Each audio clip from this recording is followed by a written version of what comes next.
Thanks for staying tuned. I'm Colin Abrams with the HGP SPORTSCAST. 4 teams are to participate in the KFC Schools Goodwill Football Tournament, which was launched on Thursday. The competition is scheduled to kick off on December 16.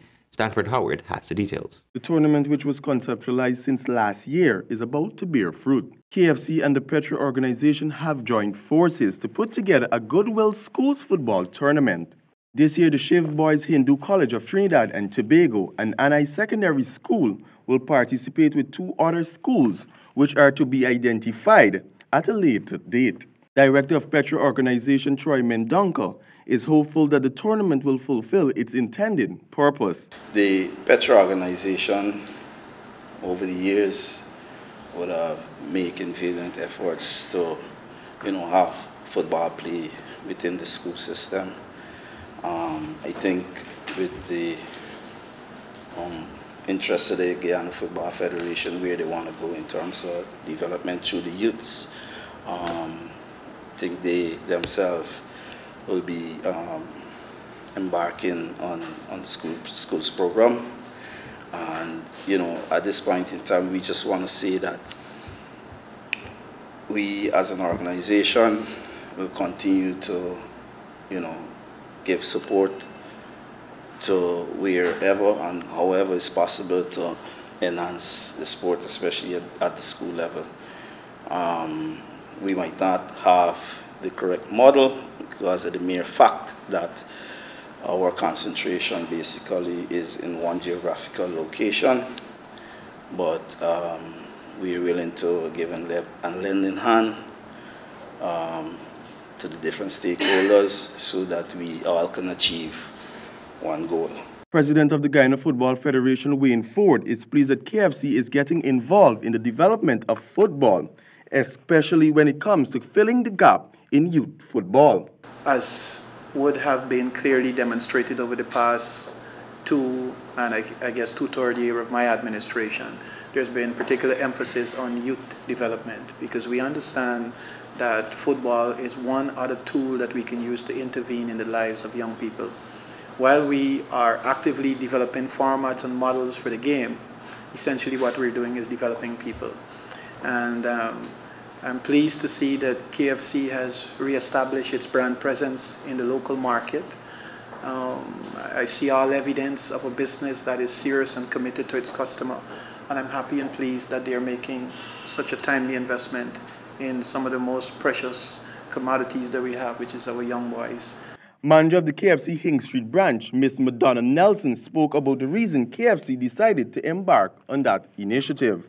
We believe in community building, and we offer tremendous support to the youth of Guyana. As such, we believe it is through education and sport we will have stronger and healthier communities.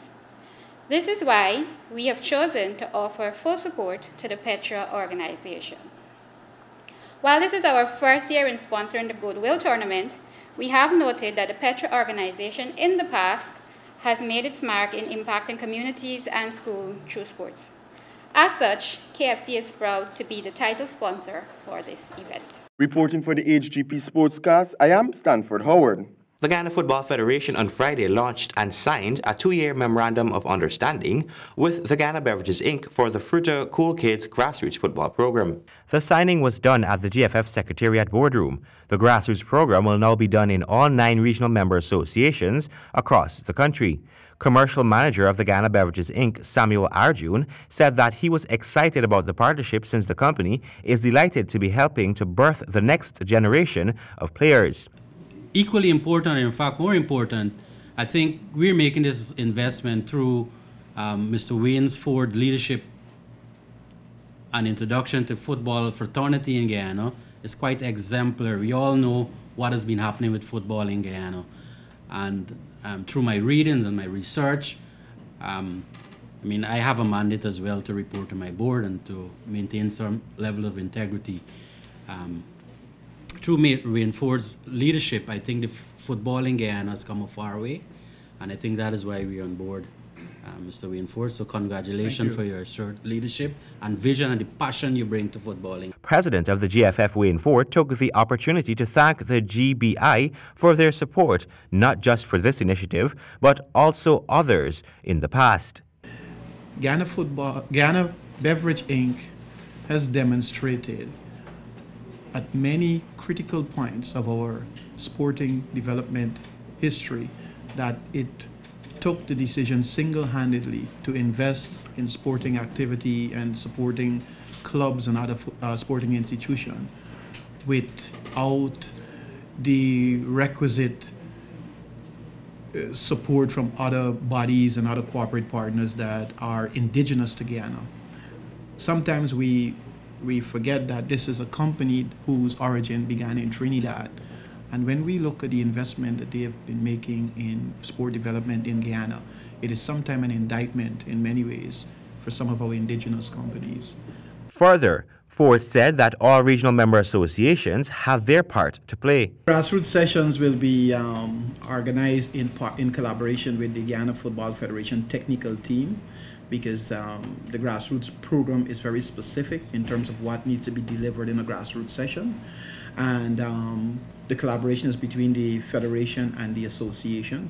We have reached out to our association and asked them to recommend a body of coaches that we will train to deliver the program, because everything that we've been doing in terms of securing sponsorship for our under 15 program, under 17 program, the goal is that we're centralizing key development sponsorship, and then we're allocating the value to the various member associations. He encouraged the participation of children from around the country, stating that parents and guardians should get involved. The children in the program are engaged in fun activities which introduce them to the game.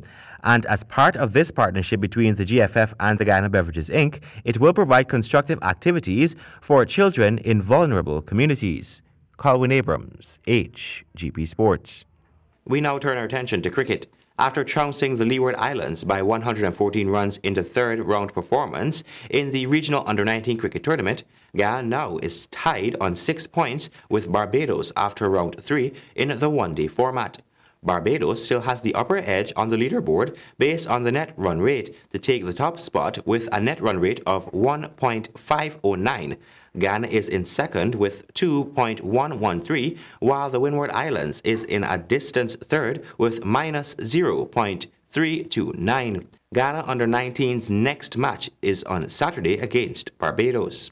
And in badminton, coming out of the Kiribati Seniors Championships, the third night started out with the ladies' singles semi-finals with exceptionally talented Guyanese Priyana Ramdani, who defeated Jamaican #1 player Catherine Weiner, who was also ranked #1 in the tournament, in a three-setter, 24-22, 10-21, and 21-14 to get into the finals. Priyana then played the ladies' doubles semi-finals with Shakeda de Boulette of Trinidad to defeat the Surinamese pair of Imani Mangro and Marianne Zhang in another three-setter, 17-21, 21-16, and 21-7 to reach into the finals.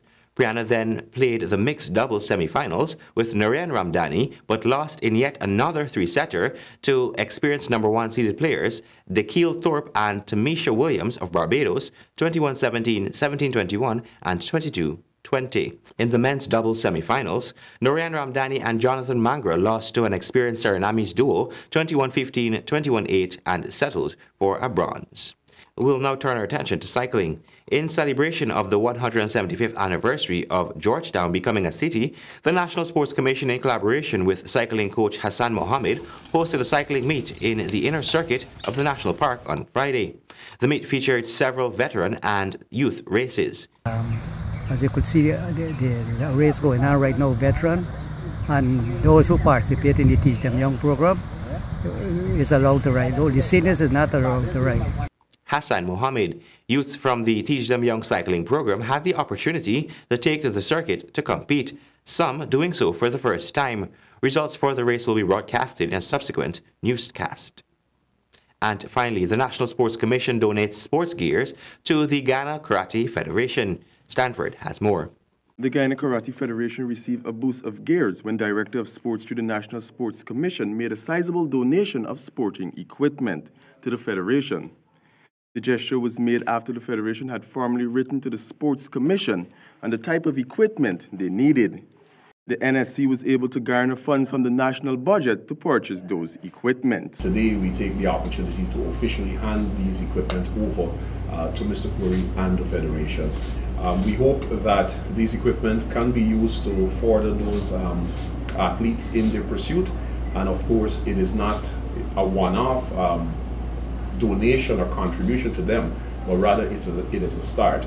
Whatever additional assistance that is needed, equipment or otherwise, the National Sports Commission is willing to lend support to them.